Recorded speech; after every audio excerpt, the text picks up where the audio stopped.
Hi, hello, and walk with us into the new episode of Walk Your Talk with me, Vedrana, and my dog Miri. You know, I have been lately revisiting my early days. When I started with software engineering, it would be just one person, our own computer, and we would be building large systems on our own. In the meantime, the large systems became something completely different, and we needed large teams to do that. And we as CROZ have been transforming, helping to empower so many teams to be able to embrace things like DevOps, Cloud Native, SOA, Agile. And now we are living, in fact, in an era of mega transformations. We are doing AI-empowered transformations. And what can we very often now see that people very often now sit in front of their own computers, just one person, orchestrating so many AI agents, and again, one person doing large things.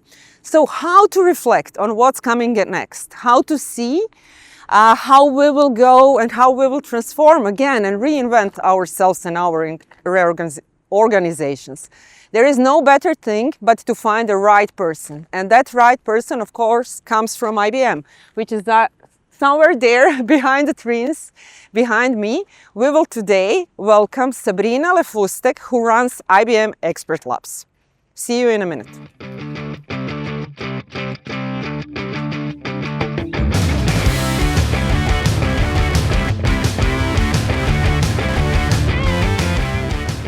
Sabrina, first of all, I really don't dare to try to pronounce your last name. Can you introduce yourself? Yeah. And what IBM Expert Labs really means, because it sounds really techy. Yes. So my name is Sabrina Le Fustec. I'm coming from France, so that's a French name. And Expert Labs is basically the professional services arm of IBM. So we have experts to bring return on invest to the IBM technology. We cover all technology portfolios. So we cover the software and the infrastructure. And because we cannot do it alone, I love working with partners, especially Thank you. Thank you. Thank you for that. And we are really enjoying working with you. Yes. Because I think that we have like same set of values when it comes to the technology we love, but the clients that we really want to serve. Yes. And you know, I have my own image of IBM that has maybe slightly changed over the time. But when I was even really a small kid, my mom used to be IBM mainframe programmer. Oh, really? So I used to draw pictures on those big white sheets and everything.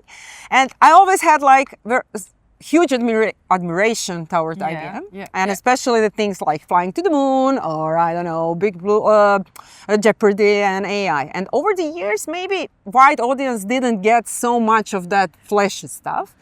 But can you tell me how do you see those volatilities when it comes to branding or image that IBM has in the wide audience? Yeah. I mean, you said it, it's quite generational. You have some people, they know IBM as the champion of hardware, rock steady systems. You would learn the technology once in your career, never have to worry about. Yeah. And then you have some people who talk to me about Kasparov and the time where IBM showed what AI could do when actually the term AI was not even being used. Yes. And yes, I mean, in the meantime, we had some other players that came to the spotlight and presenting themselves as the modern face of AI and cloud. And I think IBM took another path. We are very grounded in our values. And I think that's something, I mean, you know IBM for a long time. We say we want to solve real problems. We want to be open. We want to be trusted. We want innovation that matters. And for me, the changes that happened, like divesting a big part of our portfolio, concentrating on hybrid cloud and AI, where actually it was not very sexy to talk about hybrid cloud.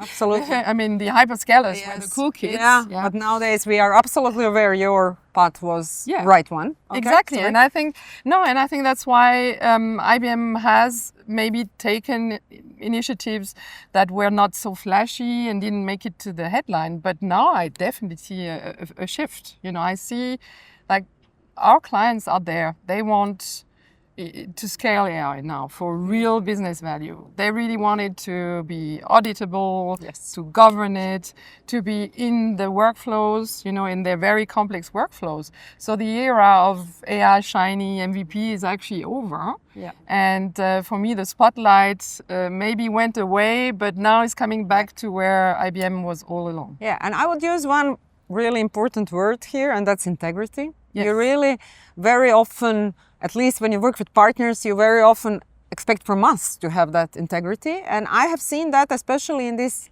AI light, that you really tried not to steal other people's data to try to train your models. And you are right, I think this is now coming back. But I think when it comes to image, there is one more really good sign for IBM, and that is that more and more youngsters are joining you. I read an article that you have now so many Gen Zs. Yeah. How does that work? How do you manage to do it? Because others say that they will use AI, not young people without experience. Yeah, we had that conversation before, and we see the headlines everywhere of companies saying they want to keep the junior hiring because everything can be done with AI. I think that's a mistake, to be honest. And IBM has taken a different approach. And again, this is really grounded in who we are and what we think is important for the future instead of reacting to fear. And there was an article, I think 2 weeks ago, I think, from our HR leader worldwide, and she was saying we're going to triple the number of low entry hiring. So it's amazing, and I think we do that for 3 reasons. The first one is AI is obviously going to eliminate some repetitive tasks.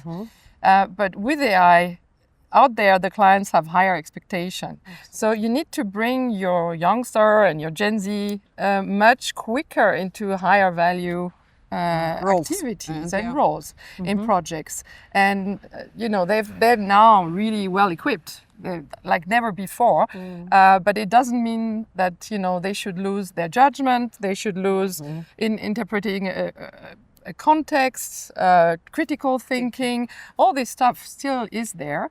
So at IBM, we've always said it's not about artificial intelligence, it's about augmented intelligence. Okay, great.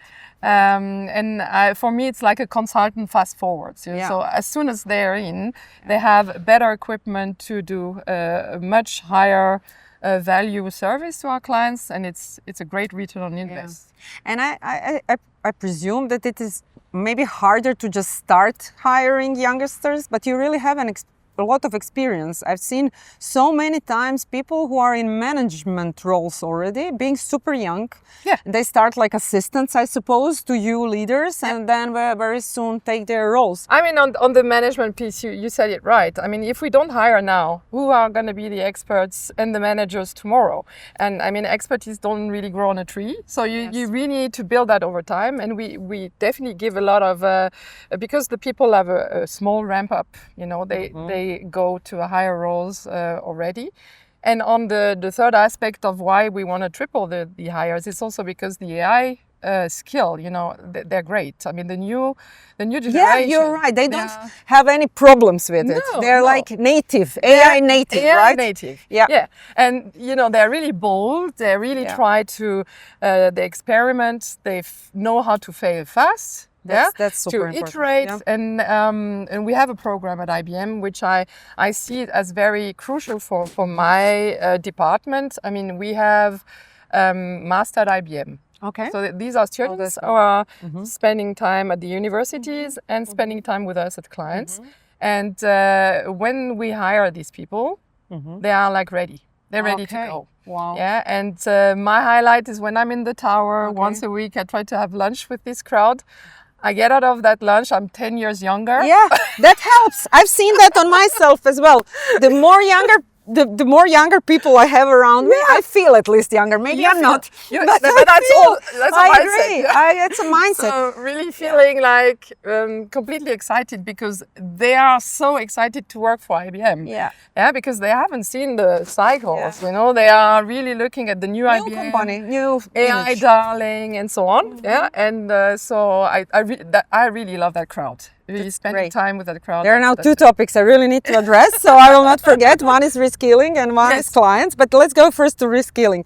So you are right. We see that as well, that youngsters don't have any problems with those new stuff because they never did it other way. So they are doing it in the best possible manner at this point. We older ones already think that we know how to do it, so maybe AI will not help us to do it so good.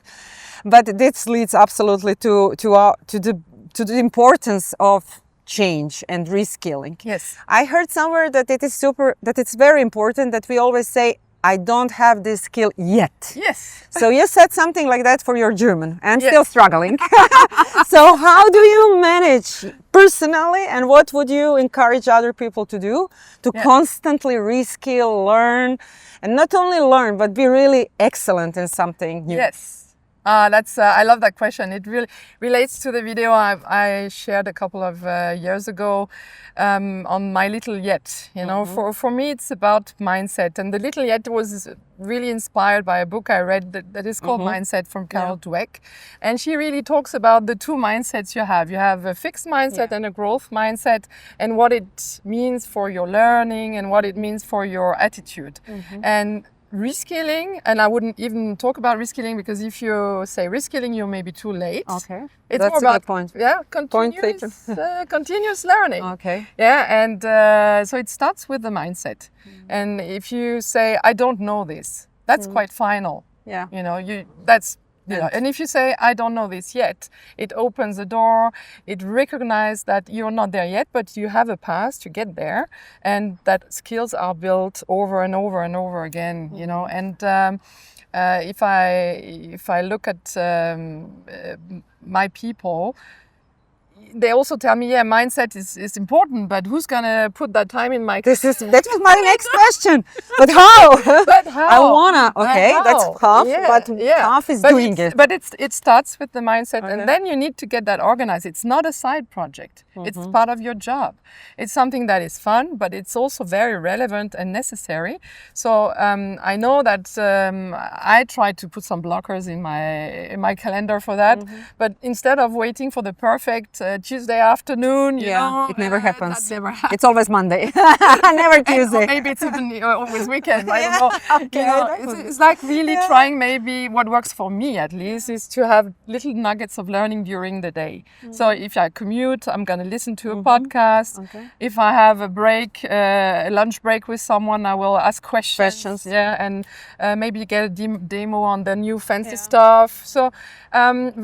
If you add these nuggets at the end of the day, they land somewhere here, right? Yeah, and it makes a difference in terms of time, you know. So, like a muscle, you would wanna train. Yeah.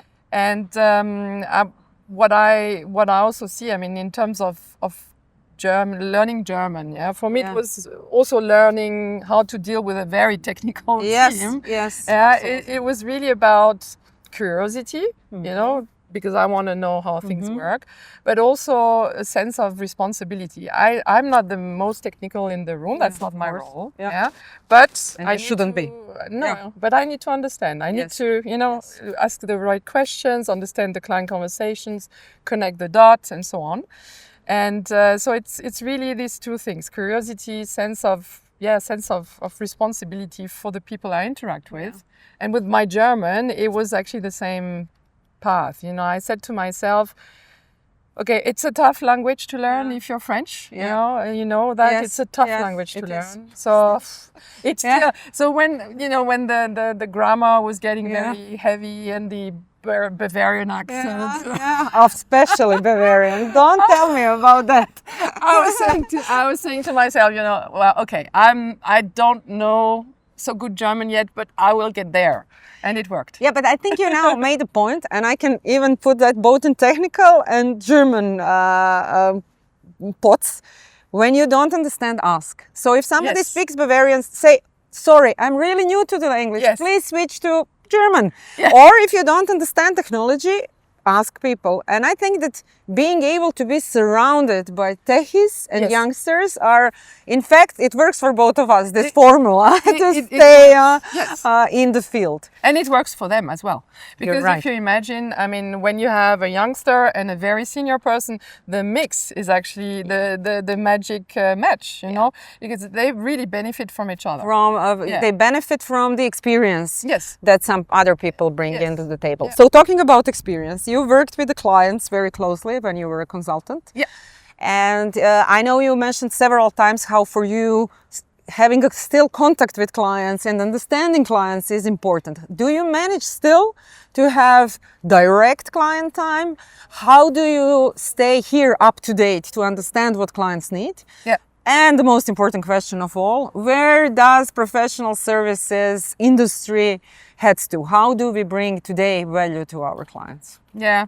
I mean, running a big department like myself, I could get tied in a lot of stuff. Yeah. Yeah. You can spend like whole day just Yes. talking to your youngsters and technical people. Or even in operational stuff. Yes. Yeah. Yeah. But that doesn't bring me anywhere, you know. So I love to spend my time with my team. So I'm very intentional about, you know, having time for the team, but I'm also very intentional for having time with clients. And I actually have a blocker in my calendar. I love blockers, actually. That's obviously a lesson. I would say. I love lesson blockers. taken. Yeah, because that it's a think blocker. Okay. So I take time. I have 2 hours every week where I Okay. think, and I ask myself questions about, you know, have I listened enough to clients this week? Have I learned something? What am I doing about it? That's the standard question I ask myself. And if you have, you know, because yes, I have all these nice dashboards, but they don't tell me the truth. Yes. And in a region like DACH that is very diverse, you know, and quite large, you have to get this insight. Real intel. Yes. So Okay. talking to clients for me is very valuable, because then you get the feedback, you get the real stuff. Yeah. You know, you get to know the feedback about your team, about your products. That's where the problems get solved. And sometimes you even get feedback to yourself. Yes. And get very personally challenged. So I think this is something where you can learn a lot. Yeah, and it helps you to bring the best mix of people, because we are in a people business. Sometimes people are excellent on their skills, but that doesn't match. Yeah. So you wouldn't know that if you wouldn't talk to clients. Okay. And for me, it's a fuel, you know, to have meeting Yeah. clients who Yes. tell me, you know, I couldn't have done it without your team. It's like, wow, there's no better feedback Yes, than that. that gives you power and motivation to learn again, Yes. talk with people again. Yes, And when yes. it comes to the professional services, I see that the gap between the technology and the really rapid, steep, I would say, technology advantages and the acquisition of the same technology at the client side is really huge gap at this point. Yeah. How can we help those clients?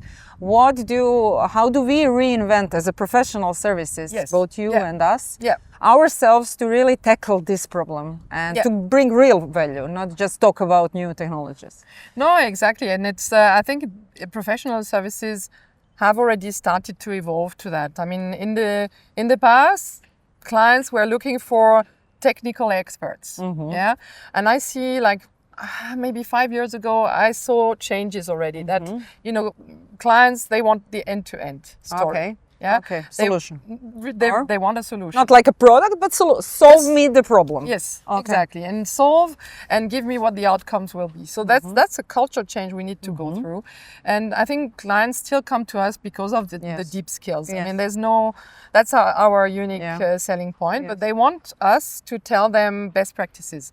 They want, you know, that we share what has worked with our other clients, avoid the pitfalls of other clients. So they really want us to harvest the knowledge and share it with them. Yeah. And the last thing I see is, I think they want us to challenge their way of working. Okay. Because it's Okay, about that's a super solution interesting. that is embedded into Yeah. their own data model, their own way of working.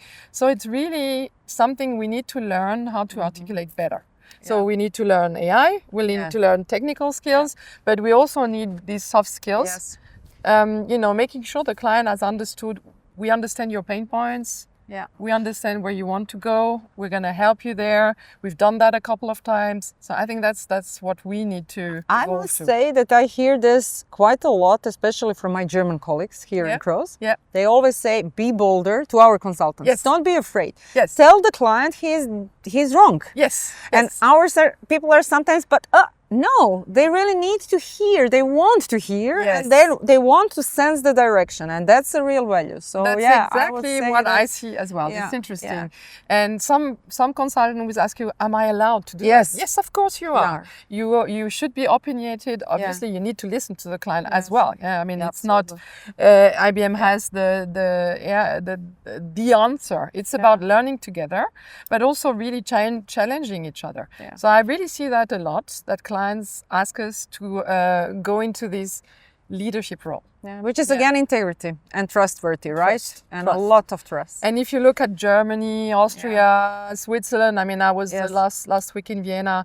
If you listen to clients there, they share very high standards. Yeah. Yeah. And there you need to earn trust. Yes. Which is slow process. Yes. Technology might go very fast, but trust goes exactly. So it's about consistency. Yes. It's about, delivering reliably, and then you get invited to the next challenge, and maybe then you when get a you're a chance. trusted advisor, you get a chance to define the next challenge with them. That's the. But I definitely see that trend. Yeah. And talking now about, let's now move from technology and business to our lives and our dear Europe and our kids and all the changes that we will not go to some dark places.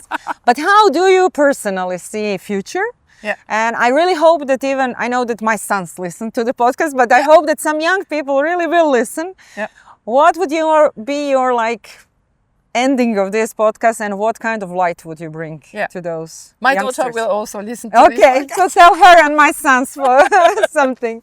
Yeah, I mean, I'm very optimistic about Europe. Yes. Absolutely. I'm I'm an Erasmus child, so I'm very, very optimistic. I think we have such a strength in Europe. We have the right values, if you ask me, and we have such a diversity. This should be our superpower. Okay. And if I imagine, the combination of French creativity with German engineering, who could be better? Absolutely. Yeah, and but we are too much pessimistic and too much looking at others and looking at what we don't have. But we have such a strength. We need really to use that and to really unite, not just European Union on paper. Yeah, but to unite our strengths. Unite our strengths and look in the same direction. It's tough, but I think it's possible. We've shown that in the past. And for me, what is important for the next generation, what we should be able to pass on to this generation is first of all a planet. Hope to have it still, right? Yeah. I mean, a planet we've been taking care of. So I think that's the first point. And then if you look at the IT, obviously resilient infrastructure, sovereignty. I mean, that's a topic that is on everyone's agenda, and really ethical use of AI. And for me, as a business leader, what I try to really incorporate for the next generation is to provide them with real life experience. So, internship, apprenticeship, master at IBM program, encouraging people to do a year abroad and, really meeting real people, connecting to humans, because that's, next to the technology, humans, this is the secret sauce, I think. Yeah. Thank you. Thank you for this optimistic note, and thank you for the conversation. It was so pleasant. Sun came to Munich. The Miri was so peaceful. She is in zone. Thank you so much, Sabrina. Okay, I need to pay Yes, please do. But she was perfect. Perfect. We made it. Thank you so much. Thank you for being with us and walking with us. That's it for this episode, but we already have another guest in mind. And you will be able to catch up who that person is if you subscribe to our channels, and that's Substack, LinkedIn and YouTube. And please, please, please feel free to ask us questions, give us suggestion or anything. We really appreciate your feedback. Thank you so much. Until the next time.